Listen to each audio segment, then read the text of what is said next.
हाम्रो वेद आयुर्वेद थियो जसले आयुको कुरा गर्छ। मेडिकल साइन्सले के कुरा गर्छ? बिमारीको मात्रै कुरा गर्छ, स्वास्थ्यको कुरा गर्दैन। हाम्रो शरीरले पनि लड्न दिनुपर्छ। हाम्रो शरीर नै लड्न सकिरहेको छैन भने हाम्रो वाकले लडेको भरमा, हामीले ल्याबमा पढेको भरमा केही पनि हुँदैन। हामीले दबाई खाइन्जाल हामीलाई कहिलेसम्म खडा गरेर राख्ने? हामीले दबाईको भरमा।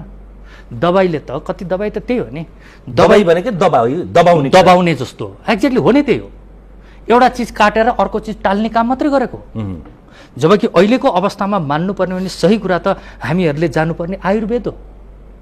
हेर्नुहोस् न कस्तो गजबको थियो। हाम्रो वेद आयुर्वेद थियो जसले आयुको कुरा गर्छ। मेडिकल साइन्सले के कुरा गर्छ? बिमारीको मात्रै कुरा गर्छ, स्वास्थ्यको कुरा गर्दैन। हामीलाई अहिले छक्क लाग्छ स्वास्थ्य भनेको के हो भनेर कसैले क्वेसन गर्यो भने।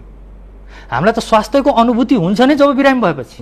ए म हिजोसँग ठिक थिएँ भनेर। अहिले भन्नु पर्यो भने हामीसँग स्वास्थ्यको पनि परिभाषा छैन हामीसँग भने। हाम्रो वेदले बिरामी हुनुभन्दा पहिलाको उपायको कुरा गर्थ्यो।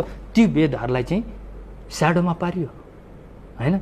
आखिर आएर यो कोरोनाको लास्टमा गएर सही उपाय त्यही नै हो, हामीभित्रको इम्युन पावर बढाउने। र अर्को कुरा म यसमा पनि यो जोड्न चाहन्छु, हाम्रो इम्युन पावर जस्तै हामीहरूले जति पनि हामीले खान्छौँ नि मिनरल्सहरू, जति पनि ट्याब्लेटहरू खान्छौँ आजकल, भिटामिन सी, भिटामिन डी हैन, जति पनि भिटामिन हामी खान थाल्यो।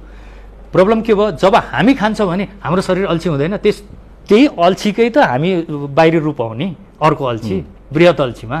तर हाम्रो शरीरले उसले नखोजिकनै हामीले भिटामिन सी पनि हालिदिउँ, भिटामिन डी पनि हालिदिउँ। र जुन डिपार्टमेन्ट थियो नि हाम्रो भिटामिन सी र डी जसले चाहिँ खोज्ने त्यो काम गर्न बन्द गरिदिन्छ। त्यसले बन्द गरेपछि हामी फेरि केमा डिपेन्ड हुन्छौँ त? ट्याब्लेटमै डिपेन्ड हुन्छौँ कि। अहिले यो पनि खेल भइरहेको